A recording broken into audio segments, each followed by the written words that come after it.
Hello everybody, and welcome to the 7th video in my 30-day video challenge. Now in this video I'm working on a street lamp, and I can't believe it's already been 7 days. But I enjoyed this particular project because it had more pieces to it, and I enjoyed sketching the individual sections with the smaller strokes, starting with the lamp, and then the lamp base, and then to the pole, and to the pole base. I felt like I had more control over my lines, and I was more comfortable with what I was doing. Even though my lamp is still slightly tilted to the left, I was still happy, and I was more comfortable with what I was doing. Now, there's a particular tool that's probably in every photo editor and every paint program that you can get, but the selection tool. And in this particular video, I was like, alright, you know what? I'm going to fix my crooked pole. So after I got done with the sketch, and I was kind of happy with the way it looked, and filling in with the colors and stuff like, or filling in the shading, I guess. I actually just went through and grabbed my whole canvas and slightly tilted it to the right. And my pole stood straight up, and it looked so much better. Now after that, I just jump in the blender. I bring in a cylinder. I scale it up, and I put in some edge loops at the bottom to work on the base. I scale them in a little bit, and then I scale out some extra ones to widen the base to actually give it something to sit on. Then I bring the pole back down to the size that I wanted, which is 8 units tall. I bring in a plane to start working on the lamp base. Now I just scaled it into shape and then gave it a little thickness by extruding. I added an edge loop just to kind of point the ends a little bit. After that, I bring in another cube, and I use the same technique here that I did with my coffee cup to extrude the curves. Holding down Control, left click, and to me it's just so much easier to make curves that way. After that, I wanted it to look more like a pipe instead of a flat bar. So I grabbed some of the edges and I just pull them out a little bit to give it some roundness to it. After that, it's just kind of tweaking and lining things up. I go through, and it was a little too thick, so I scaled down the edge loops to make it thinner.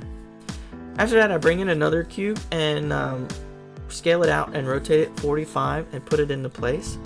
Now, I've tried the mirror modifier, but I got it stuck in the middle because I didn't move the origins, or I didn't actually tell the modifier to use the pole as the pivot point. But once I did that, it went right into place. Then I decided that the pole was too big, so I had to go back and do it all over again. Move everything in and just line it up. That didn't take too long. I bring in another cylinder to the top just to give the top a little bit, and I actually hid the base right there. The H key is what hides objects, and then if you press Alt H, it will bring back anything you've hidden. I start working on the lamp and extruding the top. I put in some edge loops to kind of just round it off a little bit, and to me it made the top look more like a hat. I thought it was pretty cool. Now I brought in a cone to do the top point. This ended up coming back to bite me toward the end of it. I go through and I'm working on just readjustments and making everything more like the way I wanted it. You go through and as you get used to making these adjustments, because things always come to mind. You're like, oh, not quite the way I want to do it, or I need to do it this way, I need to do it that way. I used the bevel tool just to round those off. And then I added the subdivision surface modifier. And this is where the cone come back to bite me, because when you do a cone, it's made out of triangles instead of quads, and you can't use an edge loop. It won't cut through a triangle. So I had to delete the cone and then remake it out of a square. So I just took the faces off the top, squared them off, extruded it into a cone, and then I could add my edge loops, which gives you the sharp edges during the subdivision surface modifier. I do the same thing on the lamp here. Make the hat, make everything just look more crisp.